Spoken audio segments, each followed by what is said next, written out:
Break के बाद एक बार फिर आप सभी का स्वागत है। और सामाजिक प्रतिनिधि सम्मेलन में सीएम योगी आदित्यनाथ पहुंचे हैं, सीधे आपको लिए चलते हैं। उस समय चीन या पाकिस्तान या दुनिया की कोई भी ताकत भारत को जब भी देखता था और भारत के अंदर वह अतिक्रमण करता था तो सभी लोग मौन बने रहते थे और ये कहकर के मौन बने रहते थे कि देखो, हमें इस अतिक्रमण का विरोध इसलिए नहीं करना चाहिए क्योंकि इससे हमारे संबंधों पर असर पड़ जाएगा।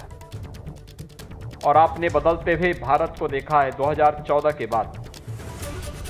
न केवल वैश्विक मंच पर भारत की अपनी एक नई पहचान बनी, बल्कि आज भारत अपनी परंपरागत पहचान को बनाए रखते हुए दुनिया की एक ताकत के रूप में उभरा है। आपने अभी हाल ही में देखा होगा, इससे पहले कोई महामारी आती थी, कोई बीमारी आती थी, कोई पुरसाहल नहीं था, कोई पूछता नहीं था, कोई वैक्सीन नहीं, कोई दवा नहीं, कोई उपचार की सुविधा नहीं। लेकिन इस सदी की सबसे बड़ी महामारी के दौरान आपने देखा होगा, इस सदी की सबसे बड़ी महामारी के दौरान आपने देखा होगा, प्रधानमंत्री मोदी जी जनता से सीधे संवाद बना रहे थे, जनता के सुख दुख में सहभागी बन रहे थे। देश के सबसे बड़े राज्य उत्तर प्रदेश के अंदर कोरोना प्रबंधन सबसे बेहतरीन मॉडल के रूप में प्रस्तुत करने का कार्य भी हम लोगों ने आपके बीच में प्रस्तुत किया। हमने जीवन भी बचाया और लोगों की जीविका को बचाने के लिए भी भरसक प्रयास किया। जहां पे गरीबों को किसी सुविधा की आवश्यकता थी, हमने वहां पर वो सुविधा भी दी। जहां पे फिक्स चार्ज पर माफी की आवश्यकता थी, वहां पर व्यापारियों को, सामान्य उद्यमियों को उस सुविधा का लाभ भी देने का कार्य किया गया, जिससे हर एक तबके का भला हो और इस महामारी का सामना कर सके। फ्री में टेस्ट, फ्री में उपचार और सबको वैक्सीन, मुफ्त में वैक्सीन 100 करोड़ लोगों को देश के अंदर और लगभग 13 करोड़ लोगों को उत्तर प्रदेश के अंदर अब तक वैक्सीन दिया जा चुका है। यह सरकार की संवेदनशीलता को दिखाता है। मुफ्त में अनाज हो, मुफ्त में वैक्सीन हो, मुफ्त में टेस्ट, मुफ्त में उपचार। ये अनुमान करिए, देश वही, प्रदेश वही। पहले रसोई गैस के लिए लोगों को लाठी खानी पड़ती थी, आज फ्री में कनेक्शन मिल रहे हैं। पहले गरीबों को मकान नहीं मिलता था, लेकिन आज प्रधानमंत्री आवास योजना और मुख्यमंत्री आवास योजना में हर गरीब को मकान उपलब्ध करवाए जा रहे हैं। पहले बिजली नहीं आती थी, तब आपका स्वर्णकार भाई जब कोई कार्य करता था, उस समय पॉल्यूशन कंट्रोल बोर्ड के अधिकारी जाकर के प्रताड़ित करते थे, तमाम प्रकार से बंदिशें डालते थे। लेकिन आज बिजली की भरपूर आपूर्ति करने का प्रयास हो रहा है। भाइयों बहनों, पहले पर्व और त्योहार आते थे जब कमाई का माध्यम बनता था, जब कमाई होनी थी, उस समय प्रदेश में दंगे शुरू हो जाते थे और दंगाइयों को, इन पेशेवर दंगाइयों को सत्ताधारी दल के लोग पूरी बेशर्मी के साथ प्रश्रय देते थे, वे अराजकता फैलाते थे। और अगर कोई व्यापारी इस बात की मांग करता था कि हमारा उत्पीड़न हुआ है, हमारी एफआईआर होनी चाहिए, उसकी एफआईआर तो नहीं होती थी, उल्टा उस पर एफआईआर जरूर हो जाता था। यही प्रदेश के अंदर होता था। कोसी कला से दंगों की शुरुआत जो शुरू हुई थी 2012 में, उसका एक लंबा सिलसिला प्रदेश के अंदर चलता गया। और किस रूप में पूरे प्रदेश के अंदर यह अराजकता फैली, ये किसी से छुपा हुआ नहीं, किसी से नहीं छुपा है। पहले सरकारें अपने लिए जीती थी, अपने परिवार के लिए जीती थी, उनको समाज से कोई लेना देना नहीं था, आस्था से कोई लेना देना नहीं था, व्यापारियों से कोई लेना देना नहीं था, गरीबों से कोई लेना देना नहीं था, किसानों से कोई लेना देना नहीं था।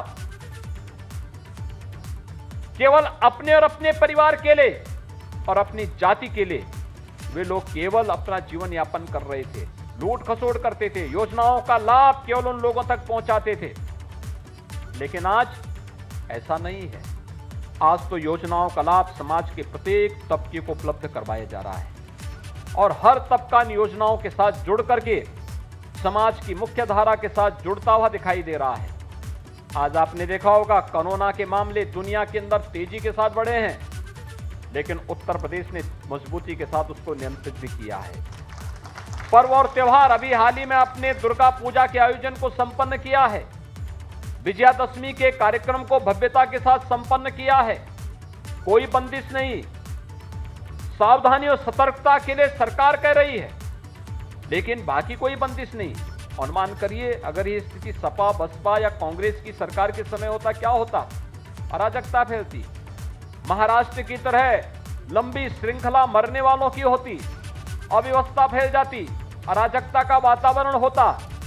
और इस वातावरण में सरकारें किस रूप में मौन रहती थी? आपने देखा होगा कोरोना कालखंड में या तो केंद्र सरकार या प्रदेश सरकार कार्य कर रही थी। राजनीतिक दलों में भारतीय जनता पार्टी और कुछ सामाजिक संगठनों के कार्यकर्ता कार्य कर रहे थे। देश की स्थिति क्या थी? कहां कांग्रेस थी, कहां सपा थी, कहां बसपा थी? ये सभी आइसोलेशन में थे, इनको जनता से कोई लेना देना नहीं था। लेकिन जब चुनाव की आहट सुनाई दे रही है तो अब इनके भी स्वर बदलते हुए दिखाई दे रहे होंगे। ये लोग फिर से अपनी उपस्थिति दर्ज करवा रहे हैं, नए नए नारों के साथ आएंगे, सामाजिक ताने बाने को तोड़ेंगे, अव्यवस्था और अराजकता का एक वातावरण खड़ा करने का प्रयास करेंगे और फिर वही गुंडागिर्दी, वही अराजकता, वही दंगे, वही अराजकता, यही इनका एकमात्र हो रहा है और उसी के साथ ये पूरे सामाजिक ताने बाने को छिन्न भिन्न करने का प्रयास भी करेंगे। भाइयों बहनों, आपने बदलते हुए भारत को भी देखा है और बदलते हुए उत्तर प्रदेश को भी देखा है। प्रदेश वही है, तंत्र वही है, केवल सरकारें बदली हैं और सरकार बदलने के बाद कैसे व्यापक परिवर्तन लाया जा सकता है। कुछ चीजें हैं जो ओवरऑल सिनेरियो को चेंज करता है। आपने देखा होगा प्रदेश के अंदर 2016 तक प्रदेश के अंदर व्यवसाय की जो सुगमता है, यानी जिसको ईज ऑफ डूइंग बिजनेस कहते हैं, निवेश कैसे हो, बाहर से आने वाला निवेश कैसे यहां पर अधिक से अधिक हो, जब इसकी चर्चा होती थी तो भाइयों बहनों इस निवेश की सुगमता के लिए जो सबसे अच्छा वातावरण बनाने का प्रयास होना चाहिए था, पिछली सरकारों को इससे फुर्सत ही नहीं थी। उत्तर प्रदेश 14वें, 15वें, 16वें स्थान पर आता था और मात्र 3 साल के अंदर प्रयास किया गया, कुछ रिफॉर्म किए गए, परिणाम है ईज ऑफ डूइंग बिजनेस में, यानी निवेश की सुगमता के लिए आज देश के अंदर उत्तर प्रदेश 14वें स्थान से उसकी रैंकिंग में सुधार होते हुए आज वो दूसरे नंबर पर आया है। यानी प्रदेश और दुनिया का कोई निवेशक अगर प्रदेश के अंदर निवेश करना चाहता है तो भाइयों बहनों, निवेश के सबसे अच्छे जो देश के अंदर 2 गंतव्य होंगे उनमें उत्तर प्रदेश एक है। यानी किसी भी व्यक्ति को निवेश करना होगा तो उसको उत्तर प्रदेश के अंदर निवेश जरूर करेगा। ये निवेश विकास का भी प्रतीक बनता है, ये निवेश रोजगार और नौकरी का भी संभावनाओं को आगे बढ़ाता है, ये निवेश हर एक व्यवसायी को अपने साथ जोड़ करके फिर उस कार्यक्रम को आगे बढ़ाने का कार्य करता है, नौजवानों को नए स्टार्टअप के साथ जोड़ने के लिए भी प्रेरित करता है। और यह कार्य लगातार प्रदेश के अंदर पिछले 4.5 वर्ष के अंदर आपने बदलते हुए देखा है। इससे पहले सुरक्षा का कितना गंभीर संकट था, क्या इस सुरक्षा का वातावरण समाजवादी पार्टी दे पाएगी? क्या कांग्रेस दे पाएगी? क्या बहुजन समाजवादी पार्टी दे पाएगी? क्या सुरक्षा का ये वातावरण ओवैसी दे पाएगा? भाइयों बहनों, इस सुरक्षा के लिए स्वयं खतरे हैं। कैसे आप उम्मीद करते हैं इनसे? कैसे उम्मीद कर सकते हैं कि ये लोग सुरक्षा का वातावरण देंगे? जिनके कालखंड में उत्तर प्रदेश बदनाम हुआ था, उत्तर प्रदेश की एक बदरंग तस्वीर दुनिया के सामने जाती थी, हर तीसरे चौथे दिन जिनके कालखंड में एक दंगा होता था, वे लोग सुरक्षा का वातावरण कैसे दे पाएंगे? कैसे उनसे उम्मीद की जा सकती? लेकिन प्रदेश सरकार ने आज न केवल अपनी प्रदेश के बारे में जनता की और देश और दुनिया की धारणा को बदला है।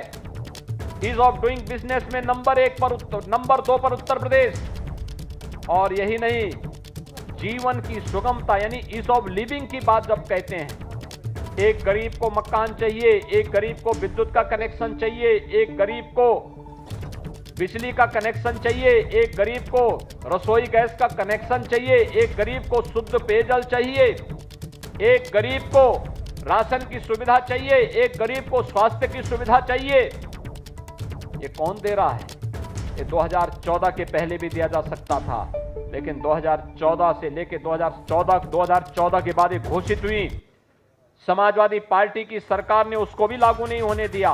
2017 के बाद किस तेजी के साथ हर घर में शौचालय बनाने के कार्यक्रम हुए हैं, किस तेजी के साथ अब तक 4.5 वर्ष में 43 लाख से अधिक लोगों के एक आवास बनाए जा चुके हैं, किस तेजी के साथ 1 करोड़ 38 लाख से अधिक गरीबों को विद्युत के निःशुल्क कनेक्शन दिए जा चुके हैं, और किस तेजी के साथ 1 करोड़ 56 लाख परिवारों को निःशुल्क रसोई गैस के कनेक्शन भी बांटे जा चुके हैं।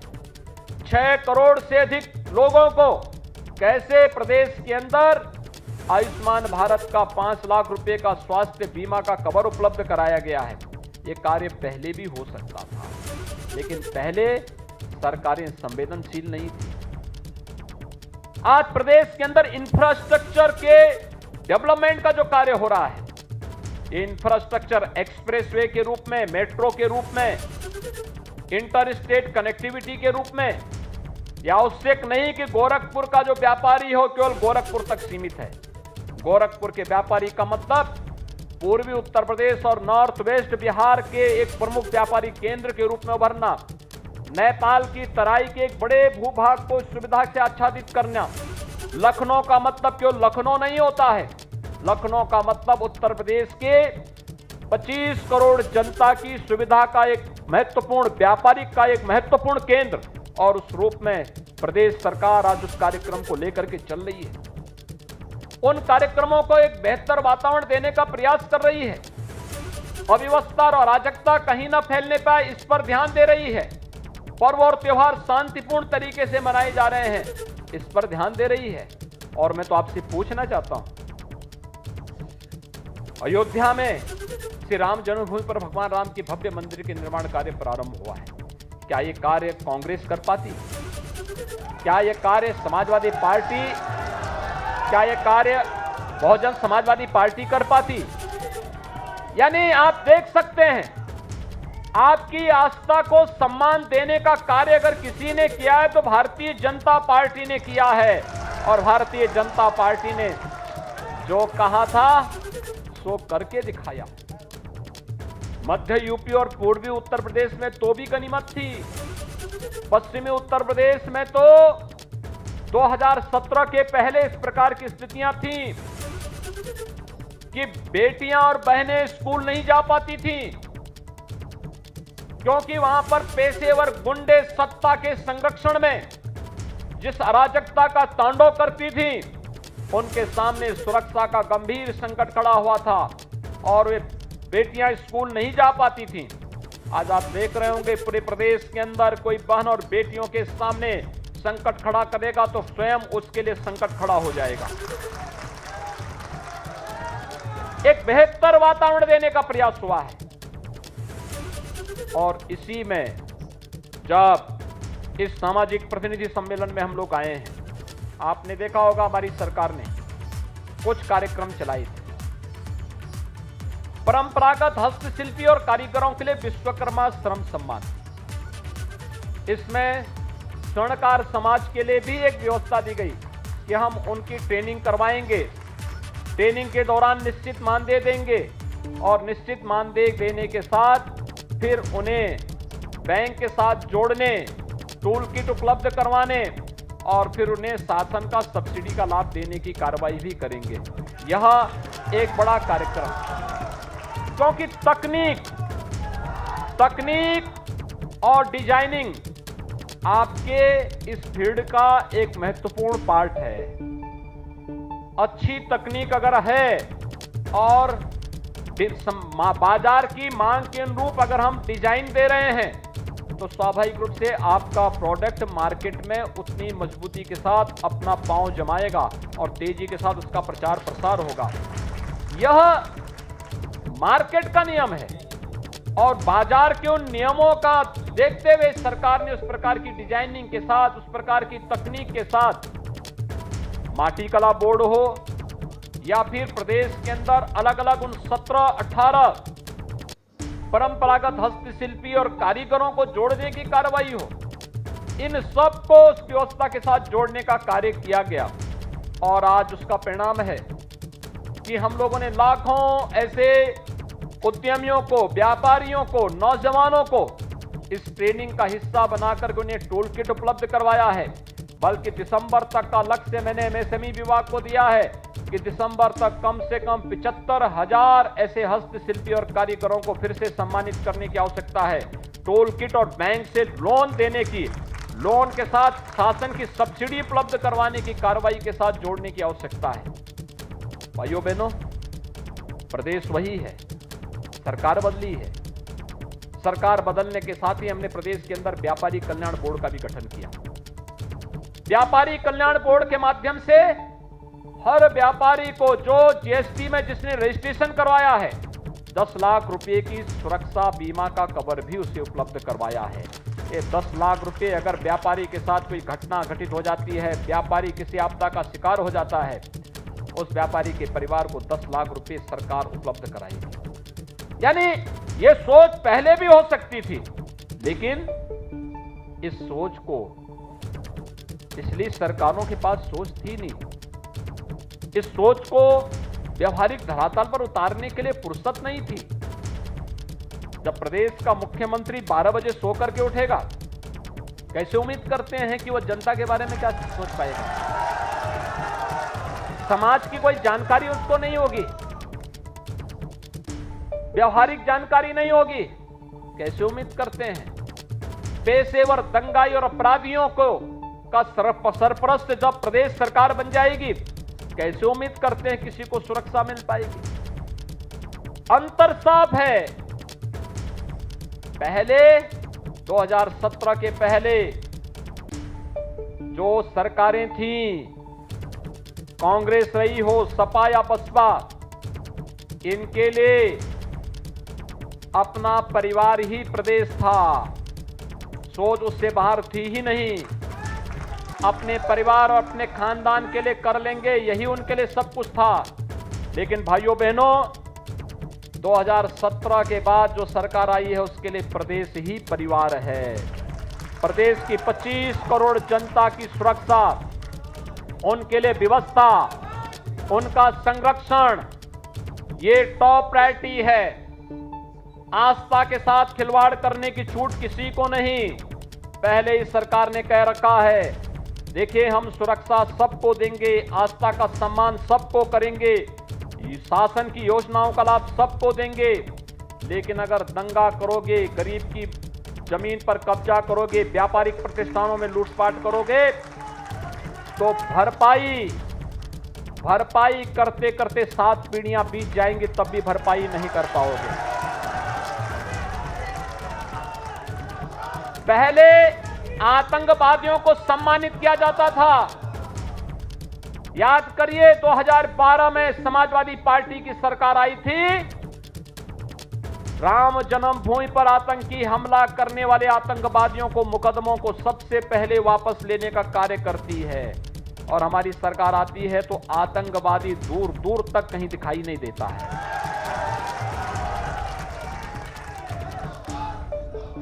पहले दंगे होते थे, हर तीसरे चौथे दिन एक बड़ा दंगा होता था। आज भाइयों बहनों 4.5 वर्ष में कोई दंगा नहीं हुआ। ये अंतर साफ है और इसीलिए हम लोग आए हैं, चाहे वो विश्वकर्मा श्रम सम्मान के माध्यम से परंपरागत हस्तशिल्पी और कारीगरों के हुनर को सम्मान देने की कार्रवाई हो, या व्यापारी कल्याण बोर्ड के माध्यम से हर उस व्यापारी को, रजिस्टर्ड व्यापारी को 10 लाख रुपए की सुरक्षा बीमा का कवर देने की कार्रवाई हो। एमएसएमई सेक्टर के लिए अगर किसी व्यापारी को अपना कोई उद्योग लगाना है तो उसको एनओसी 3 वर्ष तक वह उद्योग लगा ले, अपना काम चालू कर ले, 3 वर्ष के अंदर लेता रहेगा। तो सीधे तौर पर 2017 से पहले और 2017 के बाद